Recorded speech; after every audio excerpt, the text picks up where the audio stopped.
नमस्कार साथियों, जय श्री कृष्णा। आज हम भूगोल का जो प्रारंभिक बिंदु होता है उसे देखते हैं और बिंदु का नाम रहेगा अपना विश्व की उत्पत्ति। विश्व की उत्पत्ति कैसे हुई और स्रोत रहेगा वैगनर के अनुसार। एक भूगोलवेता है वैगनर का महाद्वीपीय विस्थापन सिद्धांत। महाद्वीपीय विस्थापन सिद्धांत। अब हम जो भूगोल पढ़ेंगे वो राजस्थान की पढ़ेंगे। राजस्थान की उत्पत्ति कहाँ से हुई, अक्षांशीय देशांतरीय स्थिति कैसी है। तो वहाँ जाने से पूर्व अगर ये हमें सामान्य जानकारी मिल जाती है तो समझने में बड़ी आसानी होती है। देखिए, विश्व की उत्पत्ति,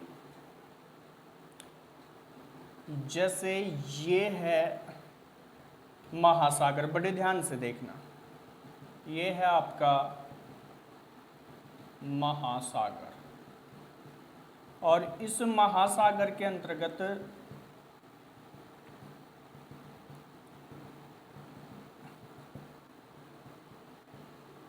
जो कि एक भूभाग था जिसे कहते हैं पैंजिया, ये ध्यान रखेंगे। इस महासागर के अंतर्गत एक टुकड़ा था जिसे कहते हैं पैंजिया।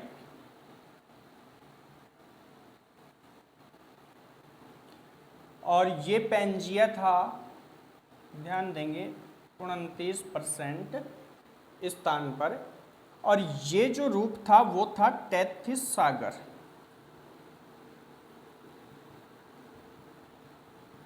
तैथिस सागर ये था अपना पूरा विश्व। इस तैथिस सागर को ही हम भूगोल की भाषा में पैंथालासा बोलते हैं।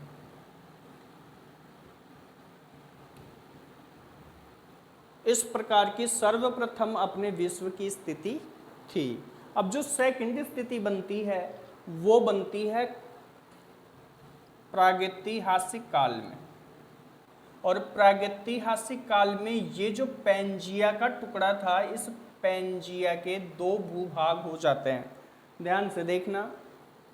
अब जो अपनी स्थिति है वो है प्रागैतिहासिक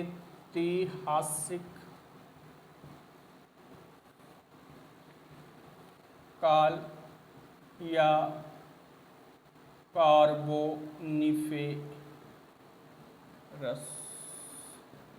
युग। यहां आकर के इस पैंजिया के दो टुकड़े हो जाते हैं। इस पैंजिया के दो टुकड़े हो गए, एक उत्तरी और एक दक्षिणी। पैंजिया के दो टुकड़े हो गए। इस पैंजिया के दो टुकड़े हुए,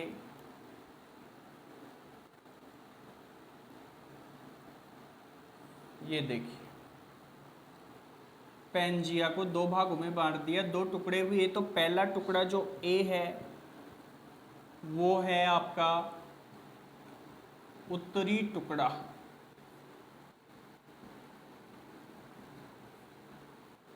और जो बी है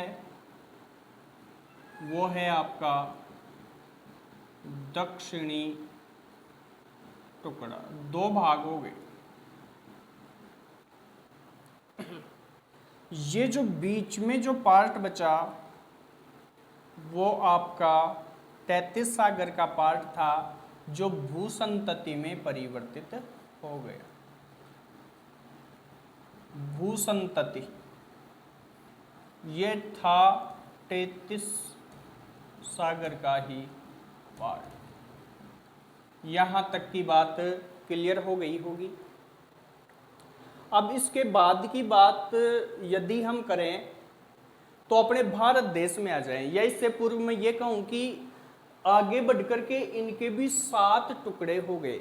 यानी ये जो अपना महासागर जलीय भाग है वो तो है 71% में, और ये जो स्थलीय भाग है अपना ये है 29%, अर्थात ये स्थलीय और ये जलीय। वर्तमान स्वरूप अपने पास ये है। अब आगे इनके 7 टुकड़े हुए, 7 महाद्वीपों के अंतर्गत ये चेंज हो गए।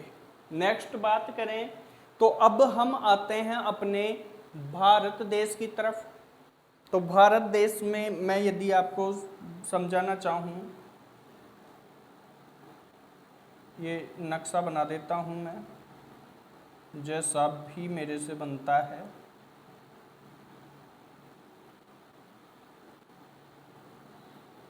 जैसे भारत देश, अब इस भारत देश की बात करें तो ये किस किस का हिस्सा है, ध्यान देंगे इस हिस्से के लिए।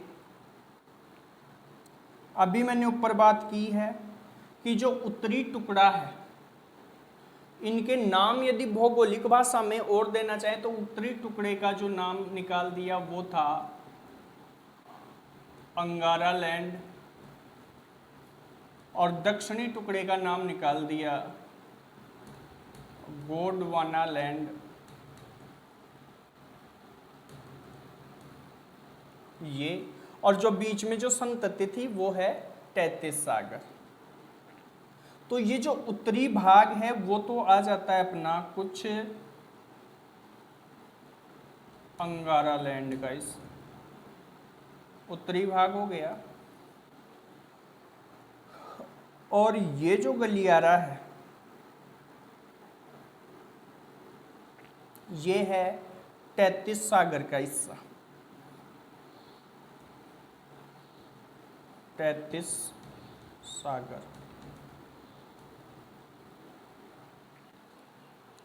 और ये जो प्रायद्वीपीय भारत अपना बच गया है, ये प्रायद्वीपीय जो भारत है ये है अपना गोंडवाना लैंड।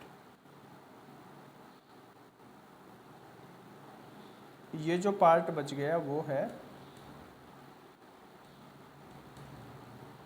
इस प्रकार अपना भारत देश मुख्य रूप से गोंडवाना लैंड और तैतीस सागर में बसा हुआ है। अब बात करें राजस्थान की। राजस्थान की व्युत्पत्ति, तो राजस्थान के लिए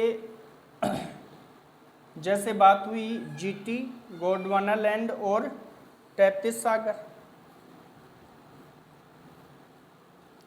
गोंडवाना लैंड और इधर है आपका तैतीस सागर।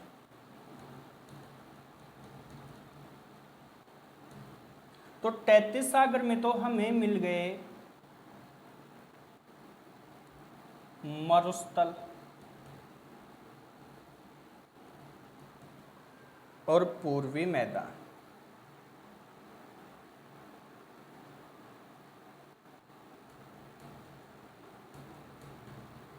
इन दोनों को, मरुस्थल को और पूर्वी मैदान को मिला करके हम, जैसा कि दिख रहा है तैतीस सागर मैंने यहाँ बताया, तैतीस सागर यहाँ से लेकर के यहाँ से यूं यूं यूं, ये तैतीस सागर हो गया जो मरुस्थल और पूर्वी मैदान को समेटे हुए है। इसे हम कह सकते हैं उत्तर के विशाल मैदान, उत्तर के विशाल मैदान।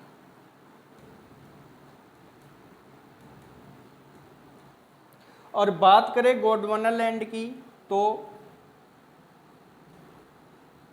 अरावली पर्वतमाला,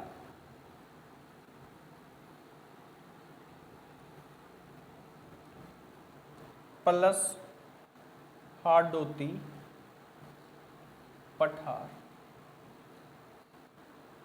ये दोनों अवशेष हैं अपने गोंडवाना लैंड के, राजस्थान की बात कर रहे हैं।